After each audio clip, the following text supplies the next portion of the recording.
Karimnagar police కమిషనర్ను ఒక minority నాయకుడు ఆయనను బెదిరించి మాట్లాడావు. ఆయన నోటికొచ్చే విధంగా నువ్వు మాట్లాడావు ఒక ఐపీఎస్ ఆఫీసర్ను. అదేవిధంగా ఈ రాష్ట్ర గవర్నర్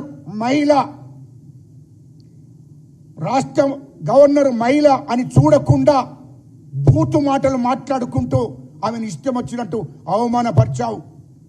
ఈ దేశంలో మహిళలను 50% ఉంటారు.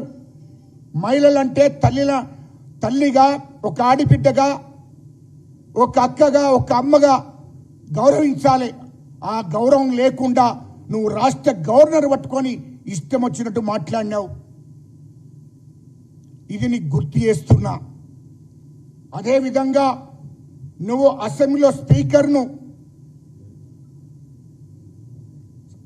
స్పీకర్ మీద కాగితాలు సించొచ్చి ఆయన మీద ఇసిరేసినావు.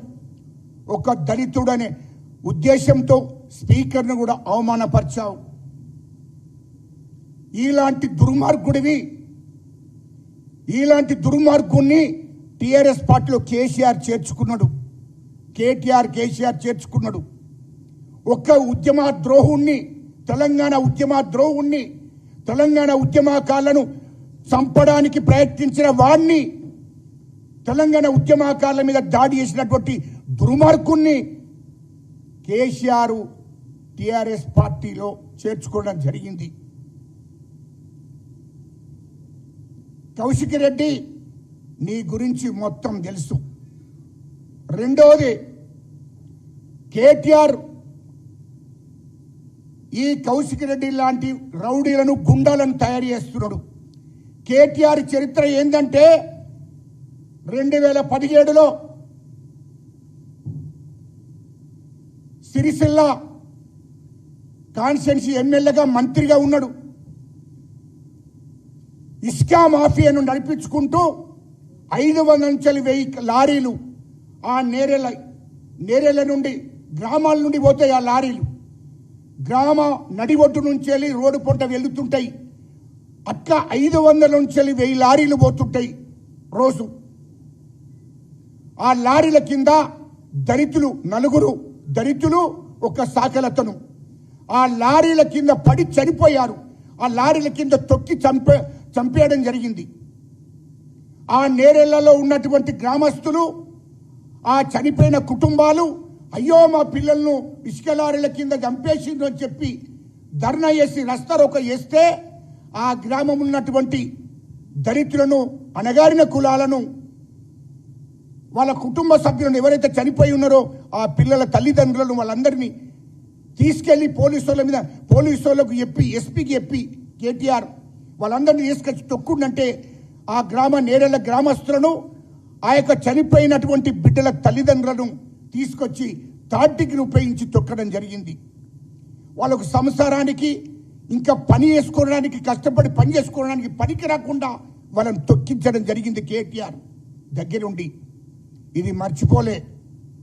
కేటీఆర్ మొదటి నుండి కూడా కేటీఆర్ దళితుల మీద, అణగారిన కులాల మీద విషం కక్కుతున్నారు.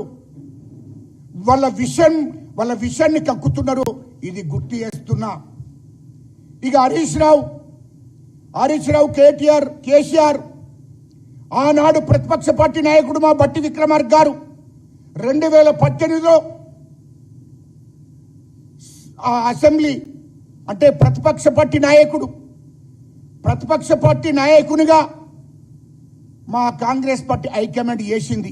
సీనియర్ మంత్రులు ఉన్నారు, మా ఉత్తమ కుమార్ రెడ్డి సారు, ఇదే సబితా ఇందర్ రెడ్డి గారు, డీకే అన్న గారు, చాలా మంది కాంగ్రెస్ పార్టీ సీనియర్ నాయకులు ఉన్నప్పటికీ కూడా ఒక దళితుడిని ఖచ్చితంగా కాంగ్రెస్ శాసనసభ పక్ష నాయకుడిని చెయ్యాలని చేస్తే కేటీఆర్ హరీష్ రావు ఓర్చుకోలేక ఒక దళితుడు ప్రతిపక్ష పార్టీ నాయకుడు ఉన్నాడు అని చెప్పి ఈ ప్రతిపక్ష పార్టీ నాయకుడు ఉండకూడదు, ప్రతిపక్ష పార్టీ హోదాను ఉండకుండా చేయాలని చెప్పి ప్లాన్ చేసి కాంగ్రెస్ పార్టీలో ఉన్నటువంటి ఎమ్మెల్యేలందరినీ బెదిరించి, అదిరించి, పదవుల ఆశ చూపి, డబ్బాశ చూపి ఆనాడు కొనుగోలు చేసుకున్నారు.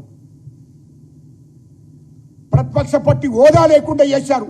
ఒక దళితుడికి ప్రతిపక్ష పార్టీ హోదా ఉండొద్దు అని చెప్పి విసంగక్కి కేసీఆర్, కేటీఆర్, హరీష్ రావు ప్లాన్ చేసి ప్రతిపక్ష పార్టీ హోదా లేకుండా చేయడం జరిగింది ఆనాడు. అయితే ఈరోజు మళ్ళీ మా భట్టి విక్రమార్క గారు చదువుకున్న విద్యావంతుడు, తెలివి కల్లవాడు, జ్ఞానవంతుడు, వీళ్ళ ఆర్థిక శాఖ మంత్రి, రాష్ట్ర డిప్యూటీ సీఎం గారు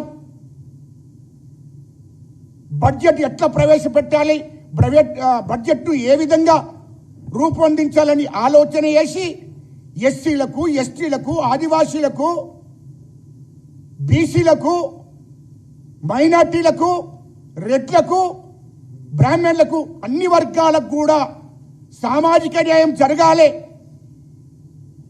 అని చెప్పి ఆ యొక్క బడ్జెట్ను రూపకల్పన చేసిండు. మా భట్టి విక్రమార్క గారు చదువుకున్న విద్యావంతుడు. బడ్జెట్లో ఎవరికి అన్యాయం జరగకూడదో, రాష్ట్రం ఉన్నటువంటి యువతకు, విద్యార్థులకు